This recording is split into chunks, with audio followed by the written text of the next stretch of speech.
дуруд ба кулли мухлисони барномаи дар шабакаҳои иҷтимоӣ топ хабарҳои олами варзиш рӯи экранҳои шумост. рафтем.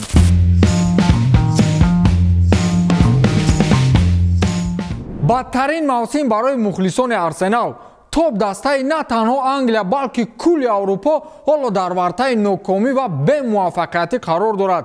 медонед яке аз дастаҳои зури Англия ҳоло дар чемпионат дар кадом мавқеъ аст? шуморо мебояд ҷадвали премераи Англияро аз поён нигоҳ карда равед, чун дар мавқеи 15-ум аст. охир лондониҳо Унаи Эмериро ба он хотир аз симаташ барканор карданд ки Микел Артета чемпиони 100%, ақаллан дар ҷадвал дар миёни топ 4 дастаҳо бошад. аммо даста назди Микел Артета қариб дар қатори 3 дастаи аутсайдер ҷой гирифтааст. шояд Артета хато фаҳмидааст ки дар ҷадвал аз поён не, балки аз боло мавқеъ гирифтан дар кор. хулас Арсенал дар даври 12-уми премер-лигаи Англия низ аз дастаи Бёрнли ба шикаст дучор шуд ва мавқеи 15-уми ҷадвалро касб кард. сармураббии даста Микел Артета баъдан дар нишасти матбуотӣ нокомии дастаашро шарҳ дода гуфт ки бовар кунед ман нафаҳмидам ки бояд чӣ хел гол занем.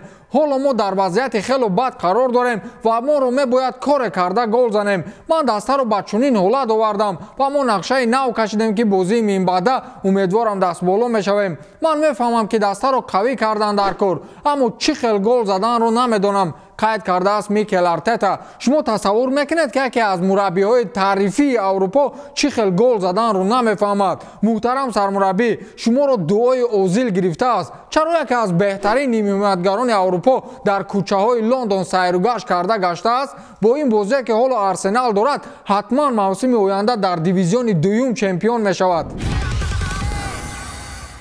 боз дар ҳамин мавзӯъ ҳарф мезанем. дастаи Арсенал назди чашмони 4000 мухлисаш ба яке аз дастаҳои камбаҳои премера Бёрнли ба шикаст дучор шуд. дар ин вохӯрӣ ғайр аз шикасти даста боз чизи дигари муҳиме буд ки ҳоло дар шабакаҳои иҷтимоӣ машҳур мегардад. мухлисону ниҳодҳои футболӣ ба як азоб ҳамонам бо шумораи 4000 ба майдон оварданд. аммо футболбозони дастаи лондонӣ умедҳои онҳоро барбод додаву боз дар майдон сари худро баланд карда мегаштанд. баъд як мухлис чӣ кор кард? ҳамун ниқоби тиббие ки барои ҳимоят аз коронавирус ба даҳону бинӣ мебанданд, он мард ба чашмонаш баст ва онро ба Твиттер ворид карду чунин сухан навишт: вақте ки шумо 10 моҳ мунтазир мешавед ки як бор дигар ба майдон омада дастаи дӯстдоштаатонро мухлисӣ мекунед, аммо шумо мухлиси Арсеналед. аз ин рӯ ниқобро ба даҳону бинӣ нею ба чашмонатон мебандед ки шармандагии дастаи дӯстдоштаатонро набинед. бовар кунед бачаҳои Арсеналро рӯзҳои охир ҳамин қадар ба қавле мазоқ доранд ки агар бачаҳои ҳосилоти фархор мебуд, аз нанг дар Лигаи чемпионҳо ғолиб мешуданд. бозиҳои зимистона низ хеле бошуру шавқ идома доранд. масалан ҷоми ҷаҳонии биатлон дар Хохфилсен хеле пурҳашамат аст, аммо на барои русҳо. дар барномаи қаблӣ ман гуфта будам ки имсол соли русҳо нест. дар варзише ки онҳо як умр рақиби арзандаи дилхоҳ варзишгарон буданд, ҳоло дар 33 пойгаи пайҳамӣ ягон медал ба даст наоварданд. мунтахаби Русия бо чунин нишондод антирекорди аввалини худро дар варзиши биатлон истиқбол гирифт. танҳо Александр Логинов имкон дошт ки мунтахабро дар як кӯшиш ба мавқеи сеюм барорад, аммо варзишгари олмонӣ дар нуқтаи охирин тавонист ки варзишгари русро пушти худ гузорад. ҳамин тавр Александр Логинов сабқатро дар мавқеи 4-ум ба поён расонид. баъд амрикоиҳое ки доим русҳоро ба истифодаи допинг гунаҳгор мекарданд, дар расонаҳои иттилоотӣ ҳамин далелҳоро пеш оварда мегӯянд ки русҳо бе допинг чемпион намешаванд. ҳоло бо онҳо баҳс карда намешавад, чун дастаку далел доранд, аммо русҳо бояд исбот кунанд ки онҳо метавонанд, ҳарчанд наметавонанд. дастаи Борусия Дортмунд баъди шикасти ҳангуф аз дастаи Штутгарт бо ҳисоби 5-1 ниҳоятан сармураббӣ Люсен Фаврро аз симати сармураббигӣ ба истеъфо равон кард. дар мавриди истеъфои сармураббии мазкур дастаи Борусия барвақт ба қавле мишмиш мекард. ҳоло бошад ба гумонам вақташ расида буд, вақте як дастаи зури на танҳо олмон, балки Аврупо ба як дастаи камбаҳои Бундеслига бо чунин ҳисоб шикаст мехӯрад, ин хел сармураббиро ҳадди ақал бояд ба дарға кард.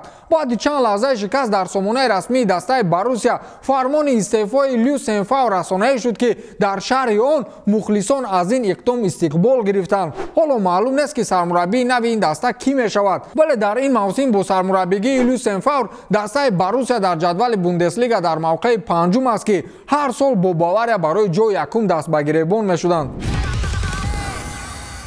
якта ба қавле мардак дар миёни номзадҳои президентии бошгоҳи Барселона будааст. гуфти он гапҳо ба ӯ фарқ надоштааст ки Месси аст ё каси дигар. Эмили Руссо, яке аз 10 номзад ба президенти бошгоҳи Каталонӣ, дирӯз дар як нишасти матбуотӣ дар мавриди буҷаи бошгоҳ ва пайвастагии он ба Месси ҳарф зад. аз ҳафташ ба ӯ суол доданд ки агар Месси ба кам кардани маошаш розӣ нашавад, шумо ҳамчун президенти бошгоҳ чӣ кор мекунед? ҷавоби президенти ояндаро гӯш кунед. моро мебояд бо Месси дар мавриди кам кардани маошаш ҳарф занем. ҳоли ҳозир бошгоҳ воқеан қудрати пардохти маоши ӯро надорад. Месси барои бошгоҳ саҳифаҳои бузургеро навишта кард ва барои ҳамин ӯ футболбози дастони бошгоҳ боқӣ мемонад. аммо инҷо масъалаи наҷоти бошгоҳ аз муфлисшавӣ баррасӣ мегардад. мо бо Месси суҳбат мекунем. агар розӣ нашавад, Месси дар даста нест дигар, гуфтааст натарсида Эмили Руссо. фикр мекунам бо ин лоиҳа шояд ӯ муваффақ нашавад, вале бидонед ки ӯ чандин сол ба сифати ноиби президенти бошгоҳи Барселона кор кардааст ва дар Каталония ӯро эҳтиром мекунанд. хулас ҳама агар ба истилоҳ козерашон Месси бошад, ин марди худо бе козер бозӣ мекунад. Квинси Промес футболбози дастаи Аяксро 4 соли зиндон таҳдид мекунад. ин дар ҳоле аст ки Квинси Промес бо ҷурми бо корт захмӣ кардани нафаре ба шуъбаи ҳифзи ҳуқуқ бурда шуд. ба иттилои The Telegraph, Квинси Промес тобистони ҳамин сол барои хешу табори худ дар як тарабхона шабнишинӣ ташкил кард ва баъди чанде дар ин маърака миёни ӯву як писархолааш ба қавле гапҳо гурехт ва кор то ҷое расид ки Промес бо корт нафари муқобилро захмӣ кард. тақрибан як моҳ пеш писархолаи Промес ба суд шикоят бурд ва дирӯз полисҳо омада Промесро ба шуъба бурданд. гуфта мешавад ки аз рӯи қонунҳои мамлакати Ҳолланд ҷинояте ки Промес содир кард то 4 соли зиндон пешбинӣ шудааст. аммо ин қазия ба чӣ анҷом меёбад мо намедонем, вале Промес миёни ба қавле бачаҳои андеграунд номи худро ҳамчун Промеси ба истилоҳ теғзан маъруф кард. ракеткаи дуюми ҷаҳон ва машҳуртарин теннисбози испанӣ Рафаэл Надал фарзияи худро дар мавриди футболбози беҳтарини ҷаҳон пешниҳод кард. яъне ба ӯ суол доданд ки беҳтарин футболбози сайёра аз нигоҳи шумо ки аст? Рафаэл Надал дар ин маврид чунин ҷавоб дод: Роналдо. ин ҷавоби ӯ ҳамаи нишастагонро ҳайрон кард ва дарҳол ба ӯ гуфтанд ки Месси чӣ? ӯ ҷавоб додааст ки гап сари Роналдо ва Месси намеравад.